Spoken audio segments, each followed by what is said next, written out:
Good morning, traders and investors. My name is Roger Scott, and I'm the Senior Strategist for Wealth Press. I'm back at my studio. It is Tuesday, December 28th. It is 7:47 in the morning. The market's going to open up in less than 2 hours, in about an hour and 43 minutes to be exact, an hour and a half or so. As you can see here, pre-opening, we are rocking and rolling. The NASDAQ is up like crazy. The Dow Jones is up 91 after being up pretty good yesterday.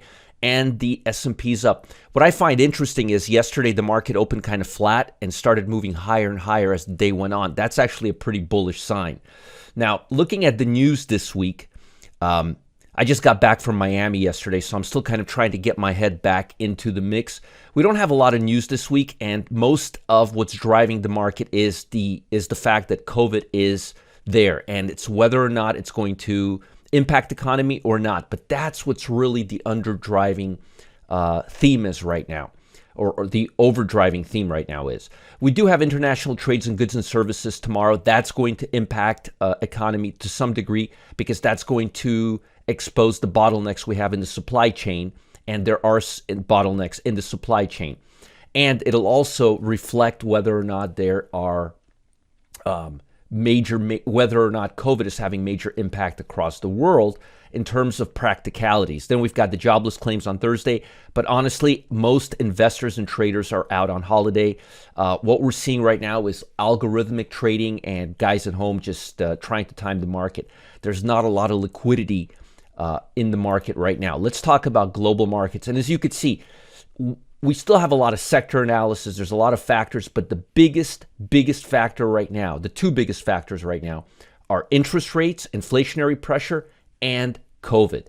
There's a big question mark of how much COVID is going to impact the economy. It looks like this Omicron variant is very contagious, but it doesn't seem to have a lot of it doesn't cause people to have really negative reactions, a minor cold from what I'm being told so far.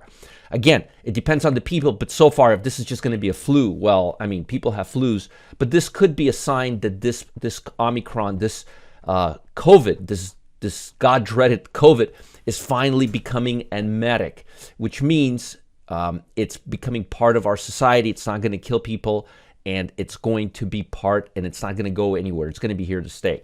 Let's talk about global economy a little bit. Global shares advanced Tuesday following a rally on Wall Street yesterday as investors shrugged off concerns about the Omicron. New York celebration approaching, desire to let loose in parties countered by uncertainties over the Omicron. I wonder if Times Square is going to be open this year, is going to be virtual like last year. I got to investigate that. In Britain, the Omicron infections have pushed caseloads to record highs, and in other parts of the United Kingdom, England, authorities have ordered nightclubs to close and impose limits on gatherings. Man, that sounds very familiar. And I think in Canada, similar events are happening in Canada. Closures of non-essential businesses and lockdowns have taken effect, or soon will take effect in Europe. I know Germany's taking it under the chin right now due to the COVID. In Japan, new daily cases have averaged 200 recently. That's really nothing, with no big wave of new cases so far. Technology companies led U.S. broadly higher yesterday. Wall Street kick off the final week in a banner year for stock market. Muted trading. The Omicron variant continues to spread quickly, but investors have closed out their positions for the most part, and this is just random noise that we're seeing end of the week. Authorities in many countries have doubled down on vaccination efforts as Omicron outbreaks complicate efforts to stave off fresh lockdowns, while hospitals are still under strain from Delta variant infections. I don't know. They're making it sound worse than it really is, in my opinion. The bond market, as you can see here, we have a descending triangle. We're very close to being in the money right now on our options. I've been holding these very patiently now, and I'm looking for a breakdown below the 148 area. If we can break down below the 148 area and actually stay there, there's a good chance we'll go into the 146, 145 area, and we'll be well into the money. I'm waiting to see if that'll happen next few days. I don't know if that'll happen before New Year's, but our options don't expire till the 15th of January, so we still have some time. Put the call ratio still kind of in between. Yesterday, I guess I looked at it before the opening bell, and it was low, or maybe I looked at it intraday. You got to look at this thing only when the markets are closed. Otherwise, it tends to not give you accurate information. And looking at it when the market's closed, we're at 0.79, which is really not that bad. We're kind of neutral, which means the market still has potential upside to go. Looking at momentum levels on the this is Russell 2000 stocks. You could see here that momentum levels past the last resistance level of 38%. We're now above 40%. We're going higher. And if you look at the Russell on the price action, we're finally above the 200-day moving average. And I think we're going to go higher above that. Let me just take a look at here. We've got the 50-day moving average right here. And if we can go above the 50-day moving average and stay there for 2 days, similar to this right here, where none of the lows touch the blue line, we'll be in good shape. It's looking pretty good so far, but again, we'll have to tell. Volatility, as you could see here, is not really anything crazy. It's below 20, and I think it's going to cool off before next year. There's not really anything there. What I find really interesting is when I looked at the market trading action yesterday, and I was looking closely at the heat map. This is the sector heat map. As you could see here, it says today, but this is really yesterday. I mean, look at this. It makes no sense. You've got energy leading, followed by information technology. Energy is like the most defensive sector, and information technology is the most speculative. Then you've got industrial and consumer staples, but consumer discretionary is all the way down here, while information technology is all the way up here. You've got energy all the way up here, but utilities down here. Bottom line is, when I looked at the market and I looked at the sectors yesterday, I could not make heads or tails out of it, which means the markets are really fragmented right now, because these sectors are not moving in the right line right now. But looking at the overall market, and we're looking to open higher right now. We're looking to make all-time highs on the S&P, but we've got a certain divergence level right here. So that's worrying me a little bit, because whenever we have divergence, you have higher highs but lower lows on the oscillator. That can cause some pressure on the market. If you look at the QQQ, let's take a quick look at it. Also very, very close to all-time highs. There is still some pressure on the chip stocks, which could be causing the index to come down, but we made all-time highs yesterday there as well.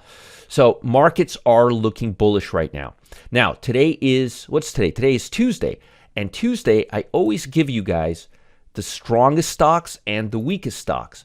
And today, I want to look at the index. Typically, I go 3 months out, or I look at the average.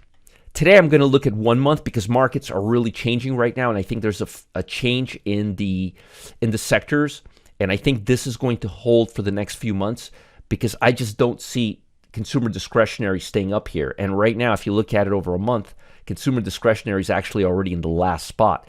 So I feel a lot more comfortable giving you this rotation than giving you the cumulative. And also, this rotation is good because it's based on the last 30 days, so it's very, very fresh. So leading sector, healthcare; lagging sector, consumer discretionary. Let's look at stock fetcher code. Let's organize it by strength. And the strongest financial healthcare company, Pfizer. Look at Pfizer.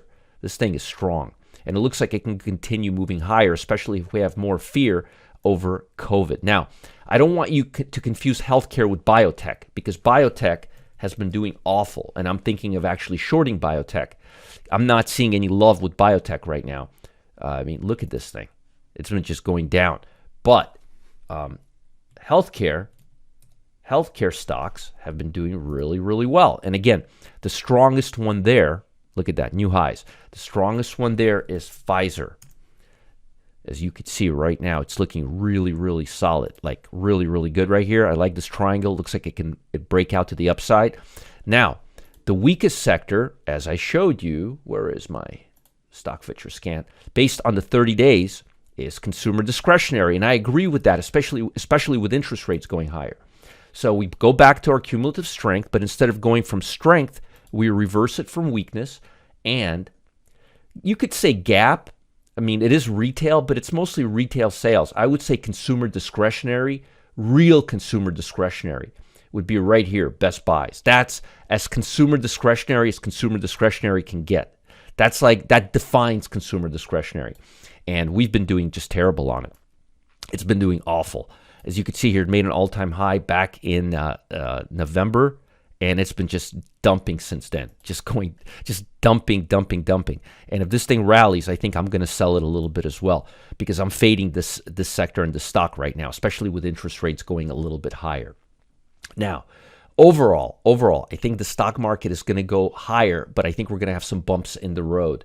The S&P looks really good at these levels right now, but it looks like we're getting a little bit overbought.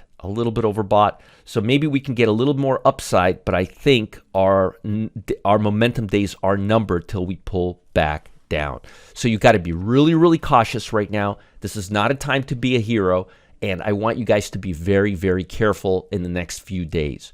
Overall, I'm expecting bonds to break down a little bit right here, and I'm expecting stocks to rally in the broad sense of things. Now, I got something really important for you. If you guys like this analysis, I've got a treat for you today at 1 p.m. Eastern Time. Now, it's officially the end of the year, right? And unfortunately, most people don't know about all the wild things happening behind the scenes, causing the stock market to set up for a ton of volatility in 2022. I mean, if we see the sector rotation, if we see consumer discretionary stocks cool off, if we see the bond market, oh boy, volatility, folks, volatility. I'm talking about massive volatility. Now, while I don't want to give away my best predictions, you'll have to wait for my turning point 2022.